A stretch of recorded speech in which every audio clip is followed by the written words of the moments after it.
warahmatullahi wabarakatuh. Alhamdulillahi rabbil alamin. Wassalatu wassalamu ala sayyidina wa maulana Muhammadin wa ala alihi wa ashabihi at-tayyibin at-tahirin. Allahumma la sahla illa ma ja'altahu sahla wa anta taj'alul hazna idza syi'ta sahla. Allahumma arzuqna al-ikhlasa fi an-niyyati wal qawli wal 'amal. Wa ba'du. Ila nabiyil mustafa sallallahu alaihi wasallam wa ikhwanihi minal anbiya'i wal mursalin wasyuhada'i was salihin, khususan ila sultanil awliya Syekh Abdul Qadir Al-Jilani wa Syekh Ahmad Ar-Rifai wa Syekh Bahaidin Naqsyabandi wa Syekhina Abdullah Al-Harari wa ila arwahi muassisi Jam'iyyati Nahdlatul Ulama Syekh Muhammad Hashim Ash'ari wa Syekh Bisri Sansuri wa Syekh Abdul Wahab Hasbuah wa ila arwahi jami'i ahli al-qubur minal muslimin wal muslimat. Al-Fatihah. أعوذ بالله من الشيطان الرجيم. بسم الله الرحمن الرحيم. الحمد لله رب العالمين الرحمن الرحيم مالك يوم الدين إياك نعبد وإياك نستعين اهدنا الصراط المستقيم صراط الذين أنعمت عليهم غير المغضوب عليهم ولا الضالين آمين. Hadirin hadirat kaum muslimin muslimat, pemirsa Madu TV rahimakumullah. Alhamdulillah, kita bersyukur kepada Allah Subhanahu wa taala pagi hari ini. Allah Subhanahu wa taala kembali memberikan, menganugerahkan taufiknya kepada kita sehingga kita memiliki kemampuan untuk hadir dalam majelis ilmu, majelis yang menjadi taman dari taman-taman surga. Semoga Allah Subhanahu wa taala menerima amal soleh yang kita lakukan. Amin ya rabbal alamin. Salawat dan salam semoga tetap terlimpahkan kepada Nabi Agung Nabi Muhammad sallallahu alaihi wasallam, para sahabatnya, keluarganya, serta seluruh umat Islam yang mengikuti beliau ila yaumil qiyamah. Hadirin rahimakumullah, kita ikhlaskan niat kita masing-masing. Kita ngaji lillahi ta'ala. Seperti biasa kita baca, hari ini kita masuk pada penafsiran surah Al-Insyiqaq. A'udzu billahi minasy syaithanir rajim. Bismillahirrahmanirrahim. Idzas samaa'u syaqqat wa adinat li rabbiha wa huqqat wa idzal ardu muddat wa alqat ma fiha wa takhallat wa biyaminih fasawfa yuhasabu hisaban yasira wa yanqalibu ila ahlihi masrura wa amma man utiya kitabahu wara'a dhahrihi fasawfa yad'u thubura wa yasla sa'ira innahu kana fi ahlihi masrura innahu ma wasaq wal qamari idza tasaq لتركبن طبقا عن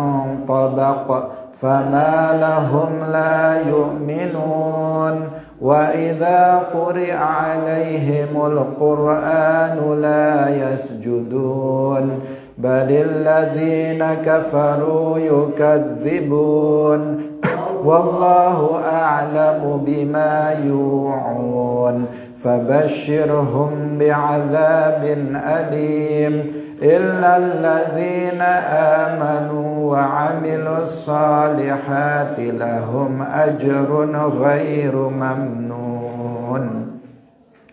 Hadirin hadirat rahimakumullah.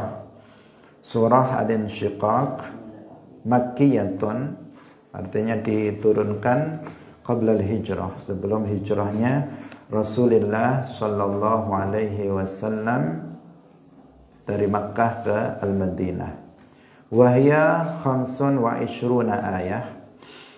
Al-Insyiqaq, surah Al-Insyiqaq itu terdiri dari 25 ayat.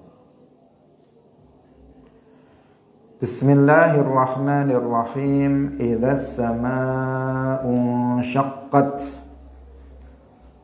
Qala wasdawuh sapa al-mufassirun, pira-pira ahli tafsir, tumurune para malaikah.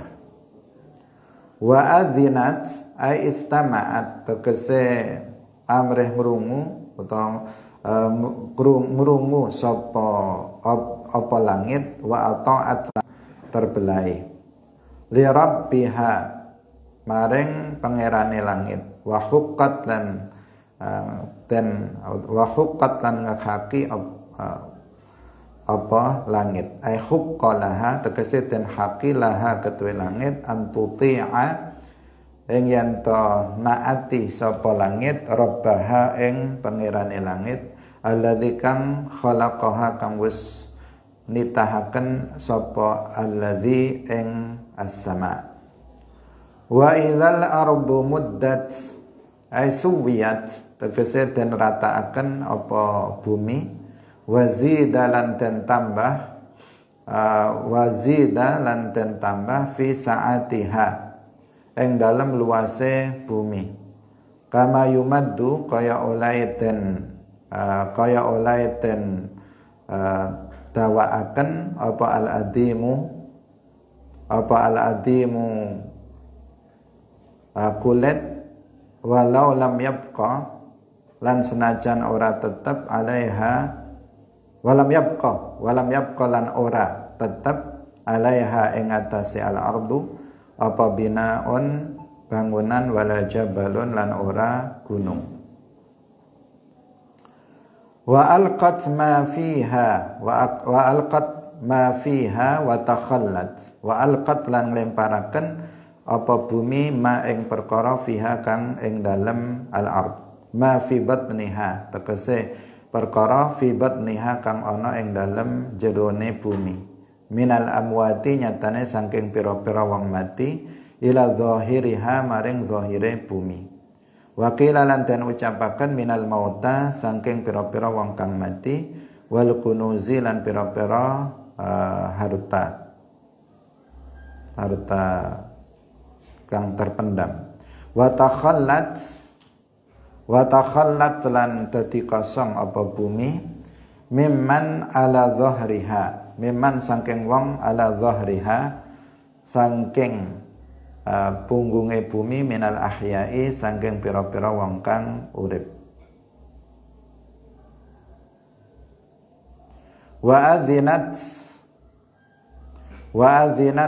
li rabbiha wa huqqat, wa adzinat ay sami'at tegese ngrungu apa bumi, wa ata'at lan taat apa bumi, ilqa'ama ing nglemparaken barang fi batniha kang ana ing dalem jerone bumi, wa takhalliha lan ngosongaken bumi. Hadirin rahimakumullah. Idzas samaa'u syaqqat wa adzinat li rabbiha wa huqqat, wa idzal ardu muddat wa alqat ma fiha wa takhallat wa adzinat li rabbiha wa huqqat. Semuanya diakhiri dengan ta sampai ayat yang kelima. Idzas samaa'u syaqqat ketika langit itu terbelah. Surah Al-Insyiqaq seperti yang sudah kita sampaikan sebelumnya adalah salah satu dari 3 surah yang menjelaskan tentang hari kiamat. Nah, idza sama'u syaqqat artinya ketika langit itu terbelah dan langit mentaati, mendengar dan mentaati Tuhannya, yaitu mentaati Allah Subhanahu wa taala yang telah menciptakannya. Jadi langit terbelah menurut Ibnu Abbas karena turunnya para malaikat. Artinya langit terbuka, kemudian para malaikat yang ada di atasnya itu keluar dari bertempat tinggal di atas bumi ini. Kemudian para malaikat itu bertempat tinggal di atas langit. Nah, sehingga tidak boleh seseorang mengatakan Allah itu bertempat di atas langit. Karena itu sama artinya menyerupakan Allah Subhanahu wa taala dengan para malaikat, sama-sama berada di atas langit. Orang Wahabi sebagian mereka mengatakan Allah di atas langit, maka secara tidak langsung mereka telah mengatakan Allah itu serupa dengan para malaikat, yaitu sama-sama tinggal di atas langit. Secara umum mereka menyerupakan Allah dengan semua makhluknya, karena semua makhluk itu bertempat. Dan ketika mereka mengatakan Allah di langit, berarti mereka mengatakan Allah bertempat sama dengan seluruh makhluk. Nah, maka itu paham tasybih, paham kufur yang bertentangan dengan prinsip akidah Islam. Kita mengatakan bahwa langit adalah tempat tinggal bagi para malaikat. Bahkan disebutkan dalam hadis yang kita sering sebut, Rasulullah Shallallahu Alaihi Wasallam bersabda, "Ma fis samawati sab'i mawdi'u arba'i asabi' illa wa fihi malakun qa'imun aw raqi'un aw sajidun." Di langit yang 7 itu enggak ada tempat 4 jari pun, illa wa fihi, kecuali di situ ada malaikat yang sedang beribadah kepada Allah Subhanahu wa taala. Mereka menjalankan salat di atas langit. Jadi full langit yang 7 itu full dipenuhi oleh para malaikat. Maka nggak boleh dikatakan Allah itu bertempat di atas langit, dan tidak boleh dikatakan Allah itu bertempat di manapun, karena bertempat itu adalah sifat makhluk yang tidak boleh Allah Subhanahu wa taala disifati dengan sifat makhluk. Jadi ketika langit itu terbelah karena mengikuti perintah Tuhannya, perintah Allah Subhanahu wa taala yang menciptakan langit tersebut, agar para malaikat bisa turun. Li rabbiha wa huqqat wa huqqat ay huqqalaha an tuti'a rabbaha alladhi khalaqaha. Artinya sudah menjadi kewajiban bagi langit untuk taat kepada Allah yang telah menciptakan dia. Karena Allah yang menciptakan segala sesuatu, maka kewajiban langit dan juga kewajiban kita manusia untuk mentaati Allah Subhanahu wa taala yang telah menciptakan kita. Dan Allah menciptakan manusia agar kita beribadah, diperintahkan untuk beribadah kepadanya, sehingga wajib kita untuk mentaatinya. Wa idzal ardu muddat, ketika matahari itu diratakan, kemudian ditambah dari sisi keluasannya, sebagaimana al-adim itu kulit binatang, itu di suwiyat itu diratakan. Jadi kalau bumi yang sekarang kan begini-begini, ada gunungnya, ada lembahnya, ada sungainya dan sebagainya. Nanti ditarik mudda, ditarik sehingga menjadi rata. Menjadi rata dan buminya semakin bertambah luasnya. Sehingga di atas bumi menjadi nggak ada lagi gunung, nggak ada lagi lembah, nggak ada lagi bangunan-bangunan karena sudah diratakan, seluruhnya diratakan. Wa alqat ma fiha wa takhallat wa adzinat li rabbiha wa huqqat. Dan bumi itu akan mengeluarkan, akan melemparkan semua yang ada di dalam perutnya. Apa yang ada di dalam bumi dikeluarkan keluar ke atas bumi. Nah, sebagian ulama mengatakan yang dimaksud di sini adalah orang-orang yang mati, yang sudah dikuburkan di dalam tanah, nanti akan dilemparkan ke atas. Nah, artinya mereka akan keluar dari dalam kuburnya. Ada juga sebagian ulama yang mengatakan termasuk di sini adalah al-kunuz. Jadi harta-harta yang ada di dalam bumi itu juga akan dikeluarkan dari dalam bumi. Wa takhallat, sehingga kosong, dalam perut bumi itu kosong dari minal ahya, dari orang-orang yang hidup, semuanya sudah dikeluarkan dari dalam bumi. Wa adzinat li rabbiha wa huqqat, itu semuanya dalam rangka mentaati Allah Subhanahu wa taala yang memerintahkan kepada bumi agar mengeluarkan segala sesuatu yang ada di dalam bumi dan mengosongkannya. Ini peristiwa nanti pada hari kiamat.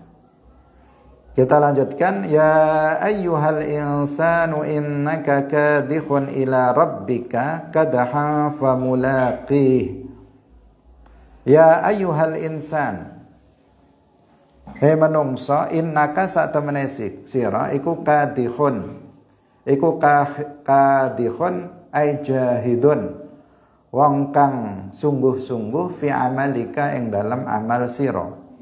Ila liqa'i rabbika wa huwal maut, maring liqa'i rabbika wa huwa utawi liqa'u rabbika iku al mautu mati.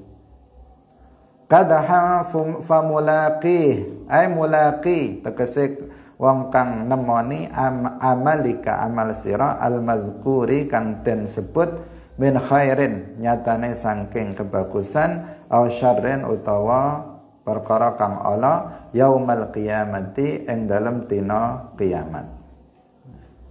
Wahai manusia, sesungguhnya kamu nanti kamu jahidun fi amalika, kamu sudah bersungguh-sungguh di dalam beramal. Ila rabbika, nah, di sini yang perlu diperhatikan, ila rabbika maknanya ila liqa'i rabbika, dan liqa'u rabbik, nah, liqa'u rabb itu artinya adalah al-maut, kematian. Nah, jangan ini dipahami secara harfiah, karena kalau secara harfiah itu dikatakan apa? Ila rabbika artinya kepada Tuhanmu. Seakan-akan Allah itu bertempat di suatu tempat, kemudian kamu pergi menuju ke tempat Tuhanmu. Seakan-akan seperti itu. Sedangkan Allah Subhanahu wa ta'ala seperti yang kita yakini, gak serupa dengan makhluk, ada tanpa tempat. Maka ila rabbika, kepada Tuhanmu, itu artinya bukan menuju tempat di mana Allah ada di sana, tidak. Tetapi ila rabbika artinya ila liqa'i rabbika. La liqa'ur rabb, kalau secara harfiah itu diartikan bertemu Tuhan. Tetapi yang dimaksud di dalam bahasa Arab, liqa'ur rabbi dalam bahasa Arab atau liqa'ullah dalam bahasa Arab itu artinya adalah al-maut, kematian. Nah, jadi maknanya adalah al-maut. Di sini ila rabbika kadaham famulaqih, artinya kepada kematian. Kamu sungguh-sungguh kamu sungguh-sungguh di dalam beramal kebaikan untuk mempersiapkan kematian. Ila rabbika kadhan famulaqih. Dan nanti pada hari kiamat kamu akan menjumpai amal kamu itu, baik itu amal kebaikan atau amal keburukan. Nanti pada hari kiamat kesungguhan kamu itu nanti kamu akan mengetahuinya, kamu akan bisa menemuinya. Itu maknanya. Jadi ya ayyuhal insanu innaka kadihun ila rabbika kadhan famulaqih. Bahwa seseorang itu dia bersungguh-sungguh di dalam beramal dan untuk hari setelah kematiannya, setelah kematiannya nanti menuju akhirat, menuju hari kiamat. Dan nanti pada hari kiamat setiap orang dia akan menjumpai amal perbuatan yang dilakukannya di dunia, baik itu amal yang berupa amal kebaikan maupun yang berupa keburukan, dan akan mempertanggungjawabkan atas amal perbuatan yang dilakukannya ketika di dunia. Itu yang hendaknya kita lakukan, ya kita bersungguh-sungguh untuk beramal soleh dalam rangka untuk mempersiapkan diri menuju kematian kita. Karena sering kita mengingatkan kepada diri kita masing-masing bahwa kita semuanya tidak diragukan akan menghadapi kematian. Cepat atau lambat, kematian itu pasti akan kita temui. Kita semuanya akan mati. Entah siapa yang duluan dalam majelis ini, tetapi semuanya akan menghadapi kematian tersebut. Jika ajal sudah tiba, artinya ajal itu ketentuan kematian, waktu kematian sudah yang telah ditetapkan oleh Allah itu sudah tiba, maka seseorang akan mati. Seperti apapun orangnya, meskipun dia sehat, meskipun dia sakit, meskipun dia masih muda, meskipun dia sudah tua, meskipun masih anak-anak, meskipun dia kaya raya atau orang miskin, tetapi jika ajal waktu kematian yang sudah ditentukan oleh Allah itu tiba, maka dia akan mati.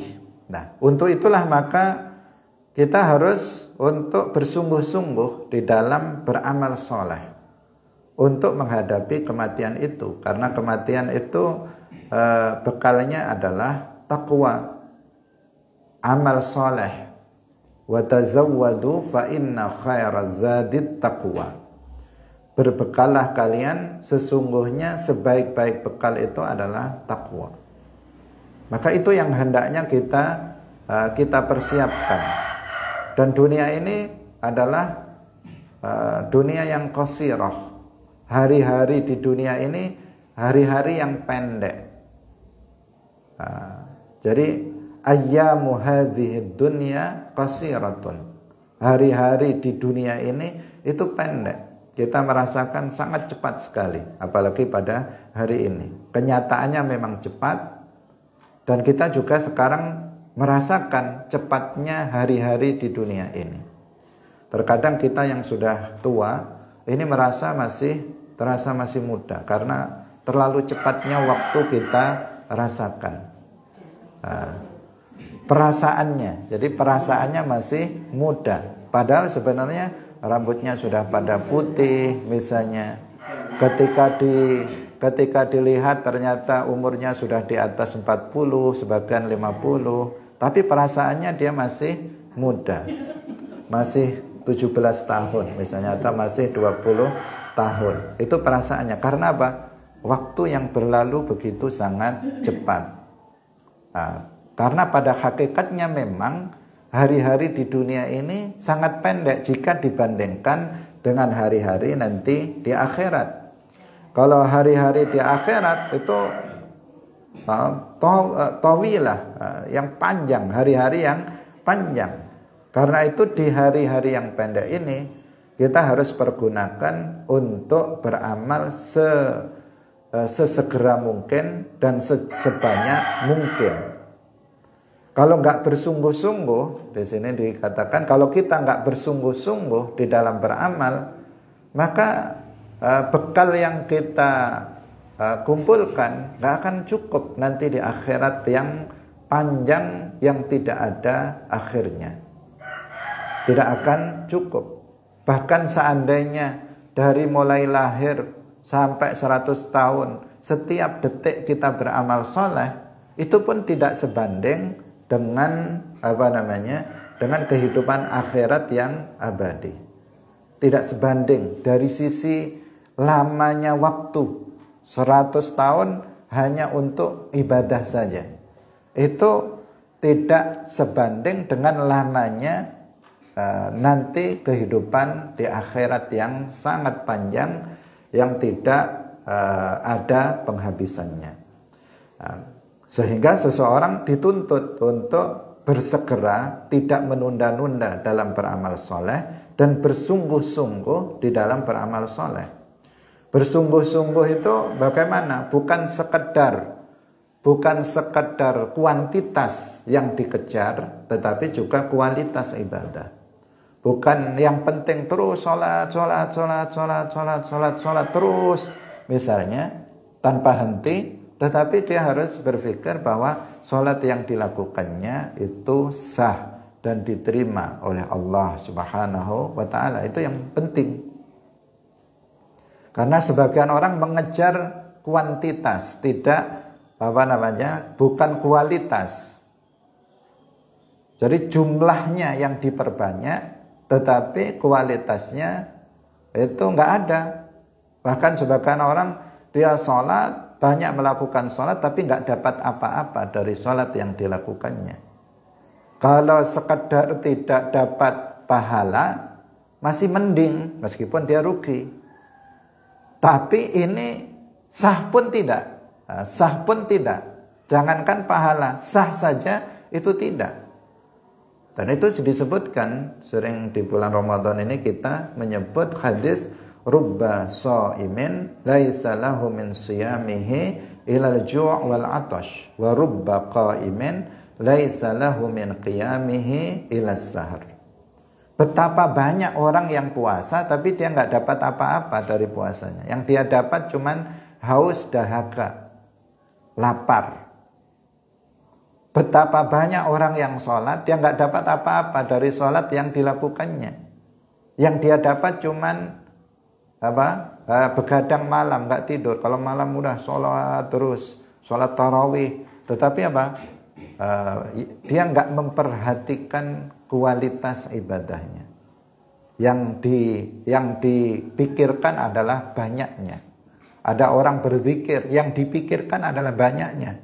Bagaimana dia berzikir, misalnya dalam satu dudukan itu 10.000 kali tahlil misalnya.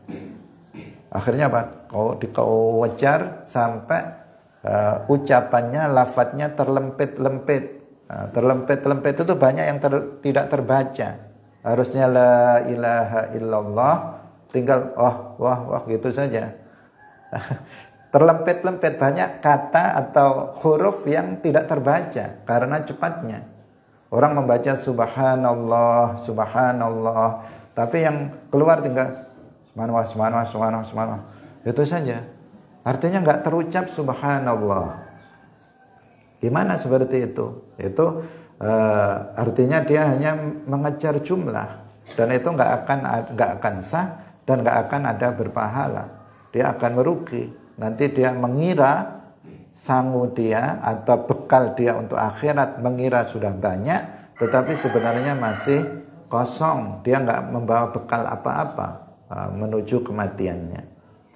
Nah, itu yang harus diperhatikan. Tetapi bukan berarti kita tidak mementingkan kuantitas juga, kualitas yang paling utama. Tetapi kalau sudah kita bisa memenuhi kualitas ibadah, kita berusaha untuk memperbanyaknya. Karena semakin banyak berarti otomatis pahalanya juga semakin banyak. Kalau berzikir misalnya kita membaca astaghfirullah, astaghfirullah, astaghfirullah. Dibaca yang benar, dibaca yang komplit, lillahi ta'ala, karena Allah, diperbanyak. Nah, maka itu akan banyak pahala yang kita dapat, dan itu yang akan bisa menjadi bekal kita nanti di akhirat. Sholatul tarawih misalnya, kita jaga sholatul tarawih dengan syarat dan rukunnya, sesuai dengan syarat rukunnya. Jangan tinggalkan tumakninah, jangan tinggalkan membaca suratul Fatihah yang menjadi rukun sholat. Sebagian orang yang penting cepat, baca Fatihahnya tidak dibaca, tumakninah, enggak ada tumakninah. Akhirnya apa? Akhirnya ya hanya capek yang dia dapat. Waktu tarawih capek dia badannya, tetapi enggak dapat apa-apa dari apa yang dilakukannya, karena apa yang dilakukannya, salat yang dilakukannya tidak sesuai dengan ketentuan syariat Islam. Jadi di sini ketika seseorang itu bersungguh-sungguh di dalam beramal, nanti dia akan menjumpai amalnya itu. Kalau dia bersungguh-sungguh, jahid fil amal, jahidun fil amal, dia berjuang, bersungguh-sungguh di dalam beramal saleh. Bersungguh-sungguh itu seperti yang tadi kita ceritakan, yaitu dia memastikan ibadah yang dilakukannya itu benar, kemudian juga niatnya benar. Niatnya itu benar. Di dalam hadis disebutkan, innallaha yuhibbu amalan idza yaf'aluhu ayutqinahu. Sesungguhnya Allah itu mencintai suatu amal jika seseorang itu melakukannya, maka dia melakukannya dengan sebaik-baiknya. Sebaik-baiknya itu itqanul amal. Itu bagaimana? Yang pertama, ayyak antakuna niyatuhu hasanatan. Yang pertama, niatnya harus yang baik, ikhlas lillahi ta'ala, dia dalam beribadah. Itu yang dipastikan pertama. Yang kedua, antuwafiqa asyariah. Jadi amal-amal yang dilakukannya dipastikan sesuai dengan syariat Islam, sesuai dengan aturan. Itu paling tidak yang harus diperhatikan oleh kita. Niatnya harus benar lillahi ta'ala, kemudian amalnya harus benar, harus benar. Kenapa ini selalu kita tekankan? Karena hari ini banyak sekali orang itu beramal tetapi tidak memperhatikan itqanul amal, tidak memperhatikan benarnya dalam beramal. Di satu sisi kita senang dengan banyaknya orang yang memiliki semangat keagamaan yang tinggi. Sekarang orang itu begitu semangat di dalam beribadah. Tetapi di sisi lain kita prihatin, karena mereka beribadah, banyak di antara mereka beribadah tanpa ilmu. Yang penting sholat, yang penting baca Quran, yang penting zikir, yang penting melakukan, tetapi tidak didukung oleh ilmu dalam melakukannya. Dan itu akan sia-sia, betul-betul akan sia-sia bagi dia, dan dia tidak akan mendapatkan, tidak sah, bahkan tidak mendapatkan pahala dari situ. Nanti dia apa? Apakah dia famulaki akan menemui itu, menemui amal yang dilakukannya itu? Enggak ada, karena amal itu enggak ada. Kalau dia beramal tanpa ilmu, maka dia di akhirat enggak akan mendapatkan balasan kebaikan atau pahala dari amal yang dilakukannya ketika di dunia. Berbeda dengan mereka yang bersungguh-sungguh di dalam beramal dengan memperhatikan ketentuan-ketentuan benarnya amal dan niat yang baik. Maka nanti dia baru, oh ini sholat saya, ini puasa saya, ini sedekah saya, ini pahala kehadiran saya dalam majelis ilmu, ini pahala dari bacaan Quran saya. Nanti di akhirat dia akan mendapati itu. Tapi kalau orang itu beramalnya sudah niatnya salah, tanpa ilmu, dia mengira nanti dia akan mendapati pahala dari apa yang dilakukannya. Begitu nanti dia mati dan nanti di akhirat nggak ada apa-apa, nggak ada balasan atas perbuatan yang dilakukannya, karena semua yang dilakukannya itu semuanya kosong dari pahala, karena semuanya tidak sah dan tidak berpahala. Nah, maka waspadai itu kita harus berhati-hati dalam setiap ibadah. Pastikan kita dalam setiap amal kita itu benar. Termasuk dalam zikir. Zikir hal yang seperti mudah. Meskipun hanya mengucapkan zikir lafzul jalalah Allah, kalau nggak benar, maka nggak akan ada pahalanya. Kalau kita mengatakan Allah, Allah, Allah, Allah, akan berpahala. Lillahi ta'ala kita mengucapkannya berpahala. Satu kali aja Allah akan berpahala. Tapi kalau ada orang berzikir dengan lafzul jalalah 1000 kali, dia mengatakan Allah, Allah, Allah, Allah, Allah, Allah, Allah, Allah, Allah, Allah misalnya, pahala dari mana itu? Mengucapkannya saja salah, nggak sesuai aturan Allah. Nah, maka nggak akan ada apa-apanya meskipun 1000 kali, meskipun 10.000 kali, meskipun 1 juta kali, nggak akan ada pahalanya. Nah, ini yang sangat penting untuk selalu kita ingatkan kepada kita semuanya. Jangan ngikuti yang keliru. Hanya gara-gara itu sudah menjadi sebuah kebiasaan, tradisi. Karena hal yang kayak seperti ini terkadang itu merupakan kebiasaan. Jadi ada sebagian orang itu punya ilmu, tetapi dia tidak gunakan ilmunya itu sebagai panglima bagi dia. Artinya tidak dijadikannya sebagai pemimpin yang harus diikuti. Kalau kita semestinya apa? Ilmu kita itu pemimpin kita yang harus kita ikuti. Yang harus kita ikuti adalah ilmu yang sudah kita pelajari. Semestinya seperti itu. Tapi ada sebagian orang sudah belajar, sebenarnya sudah belajar dia. Dia sudah tahu bahwa berzikir itu, membaca tahlil itu la ilaha illallah.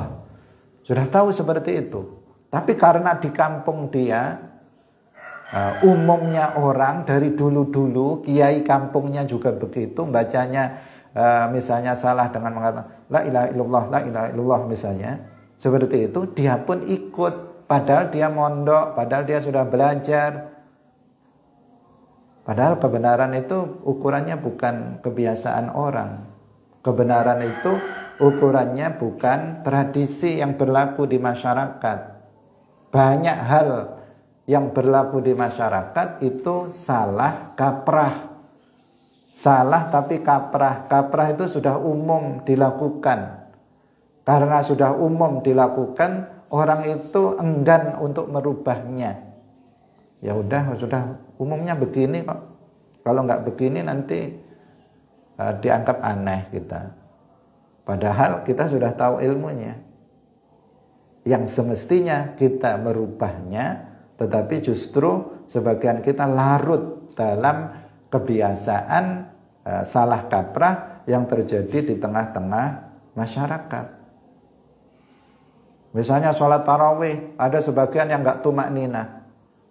Nah, kemudian dia larut aja, udah biasanya begini ya begini.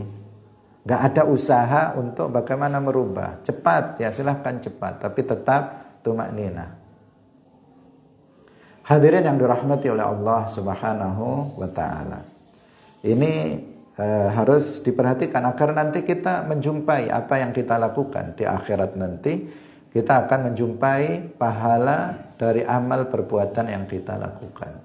Karena kalau enggak, ya seseorang akan ngowoh. Ngowoh itu apa? Ngowoh itu tercengang karena sesuatu yang selama ini dikira itu ada ternyata enggak ada. Sesuatu yang dia mengira bekal dia menuju kematian dan akhirat itu sudah banyak, ternyata enggak ada sama sekali. Allah dia tercengang melihat fakta yang terjadi. Dan ini betulan karena ini kan ada dasarnya. Bukan nanti dibantah kayak tahu aja amal diterima atau enggak. Kan Nabi sudah mengatakan man amila amalan laisa alaihi amruna fahuwa raddun. Itu dawuhnya Kanjeng Nabi. Kanjeng Nabi itu dari siapa? Dari Allah. Jadi Allah sudah memberitahu kalau orang beramal tanpa ilmu itu, beramal tidak sesuai dengan syariat itu enggak diterima. Yang mengatakan itu Allah. Kita hanya menyampaikan saja. Karena ada sebagian orang itu bantah ketika dibilangin itu bantah. Kamu kayak tahu aja kalau amal seseorang diterima atau enggak diterima. Kan ada pelanggarannya. Ada ketentuan-ketentuan yang sudah Allah beritahukan. Allah beritahukan kepada kita dalam Al-Quran atau yang sudah diberitahukan oleh Allah melalui Rasulullah Sallallahu Alaihi Wasallam.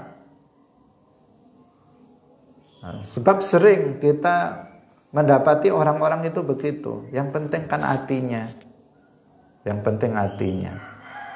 Hatinya kan apa? Ada aturan. Kalau yang penting hatinya, lalu untuk apa Allah mengutus para nabi? Untuk apa Allah menurunkan Al-Quran? Untuk apa Allah menurunkan wahyu kepada Nabi Muhammad? Kalau enggak perlu ada aturan dalam beribadah. Nah, ini kan sesuatu yang konyol yang dilakukan oleh sebagian orang. Hanya dalam rangka menyembunyikan kebodohannya, malasnya dia belajar ilmu agama, kemudian dia menganggap hal-hal yang seperti ini sebagai hal-hal yang remeh. Nah, padahal itu sangat penting untuk diperhatikan terkait dengan diterima dan tidak diterimanya amal kebaikan yang kita lakukan. Jadi ya ayyuhal insanu innaka kadihun ila rabbika kadahan famulaqih. Kamu di akhirat nanti akan menjumpai itu, kebaikan ataupun keburukan. Kebaikan akan sesuatu yang zahirnya baik bisa dia temui sebagai keburukan apabila dia salah dalam melakukannya atau dia niatnya itu keliru. Dia niatnya, misalnya dia sholat, tetapi niatnya bukan karena Allah, maka itu khair atau syar, itu syar. Dan dia akan mendapati balasannya, balasan azab atas hal itu. Fa amma man utiya kitabahu biyaminih. Fa amma man mongko anapun utawi wong utiya kang den paringi utawa den tekani sapa man kitabahu ing kitabe man, kitab amalihi yakni kitab amaleman biyaminihi kelawan tangan tengene man, wa huwa lan utawi man iku al mukminu wong mukmin. Fa saufa yuhasabu mongko bakal den hisab sapa man hisaban kelawan hisab yasiran kang gampang. Wa huwa lan utawi hisab iku antu arada ing yen den tampakaken alaihi ing atase man apa sayiatuhu pira-pira alane man summa yaghfiruha nuli ngampuni sapa Allah ing sayiatuhu sapa Allah Gusti Allah lahu maring man. Wa yanqalibu ila ahlihi wa yanqalibu lan yakni fil jannah.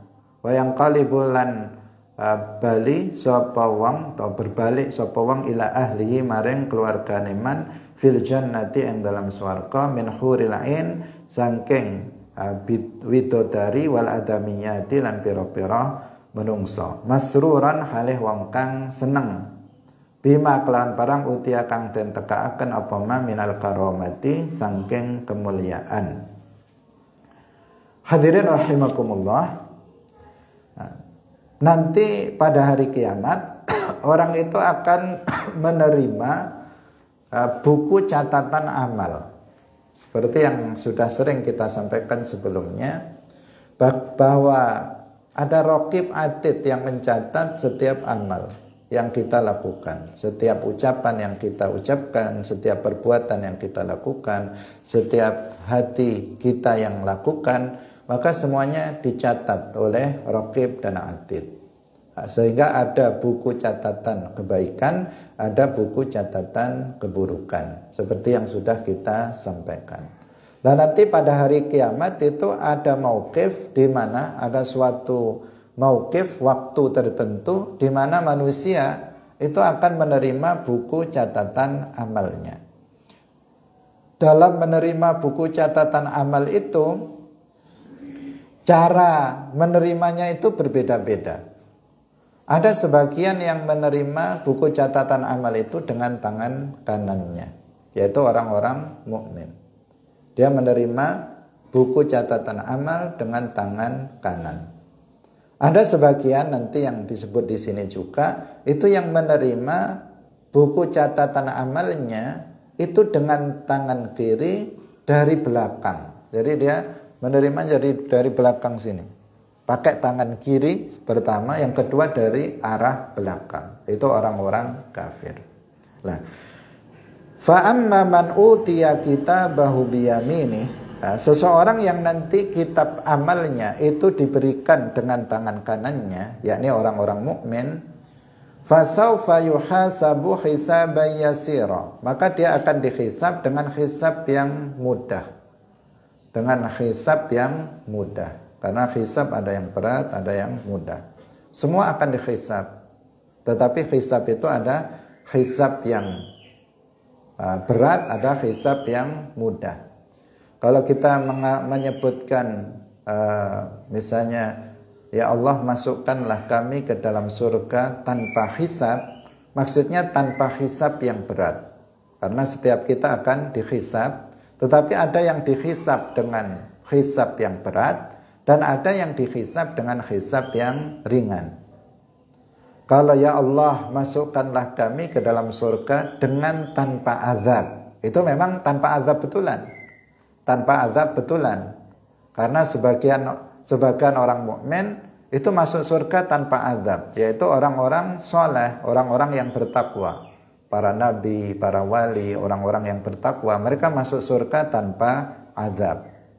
Dosa-dosa kecil yang dilakukannya, artinya yang ini para wali, orang-orang soleh, karena kalau para nabi, para nabi mereka tidak memiliki dosa.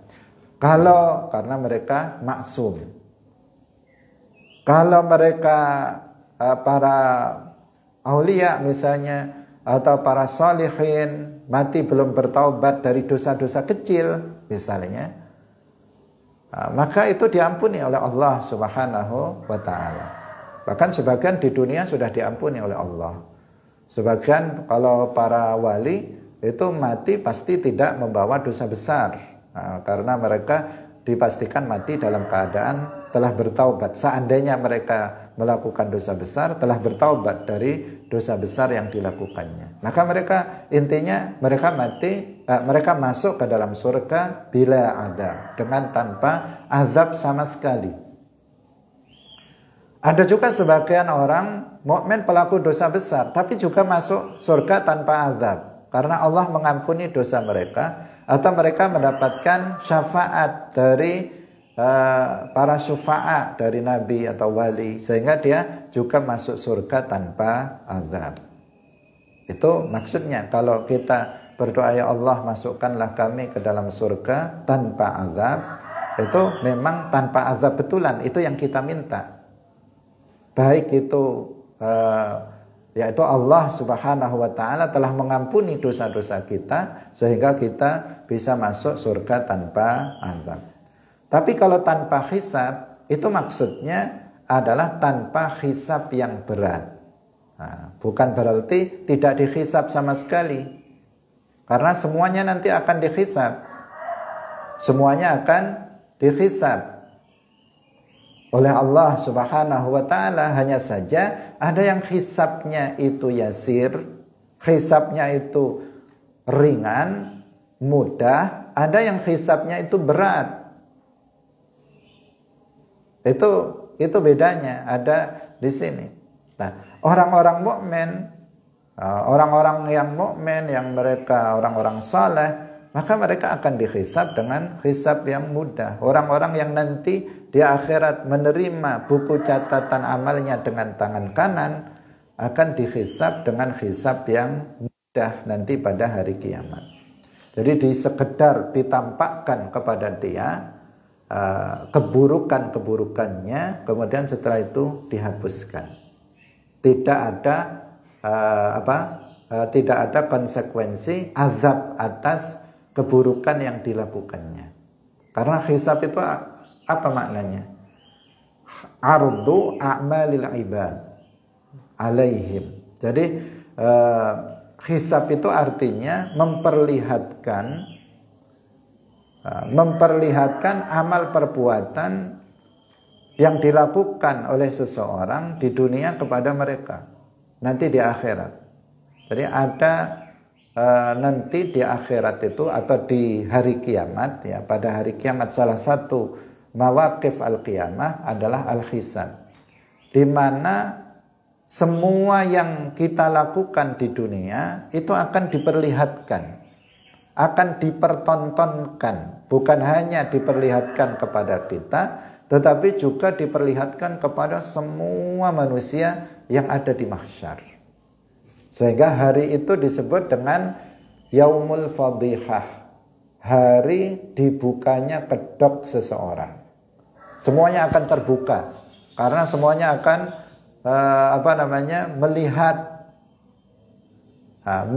melihat perbuatan yang pernah dilakukan di dunia, meskipun perbuatan itu dilakukan secara sembunyi-sembunyi dan nggak ketahuan sampai dia mati. Nanti akan dipertontonkan, semuanya dipertontonkan dan semuanya akan melihat. Sehingga ya malunya luar biasa, malu semalu-malunya. Kenapa? Karena yang menonton, yang melihat itu bukan hanya orang satu kampung, tetapi semua manusia yang ada di mahsyar. Mereka semuanya akan tahu tentang siapa sebenarnya kita ini. Ketika di dunia mungkin terlihat soleh, terlihat solihah, tetapi kedok kita akan terbongkar nanti pada hari kiamat, ketika dihisab. Nah, orang-orang mukmin yang soleh, mereka ada keburukan-keburukan itu. Sebagian keburukan ditutup, tidak diperlihatkan. Kenapa? Karena dia memang ketika di dunia rajin menutup aib orang misalnya. Karena ada hadis yang mengatakan man satara musliman satarahullahu yaumal qiyamah. Barang siapa yang menutup aib seorang mukmin di dunia, maka Allah akan menutup aib dia nanti di akhirat. Sehingga ditutup oleh Allah, enggak diperlihatkan kepada manusia. Ada yang diperlihatkan sedikit, ya, dosa-dosa kecil misalnya diperlihatkan, habis itu diampuni oleh Allah dan dia kemudian masuk ke dalam surga. Dikatakan di sini wa yanqalibu ila ahlihi masrura. Dia kemudian setelah dihisab dengan mudah, diperlihatkan sebentar, kemudian dosa itu diampuni oleh Allah, kemudian dia pun masuk ke dalam surga, bertemu dengan keluarganya, dengan bidadari, dengan keluarga-keluarganya yang sudah masuk ke dalam surga, sebagai itu kemuliaan yang Allah berikan kepada dia karena dia adalah orang yang beriman. Bagaimana dengan orang-orang kafir yang menerima buku catatan amalnya dari belakang? Insya Allah nanti akan kita bahas dalam pertemuan berikutnya. Barakallahu fikum, wallahu muwaffiq ila aqwamit thariq. Wassalamualaikum warahmatullahi wabarakatuh. La ilaha illallah. Allahumma salli ala sayyidina Muhammad wa ala alihi wa sahbihi wa sallim. Rabbighfirli wa liwalidayya walil mu'minina wal mu'minat.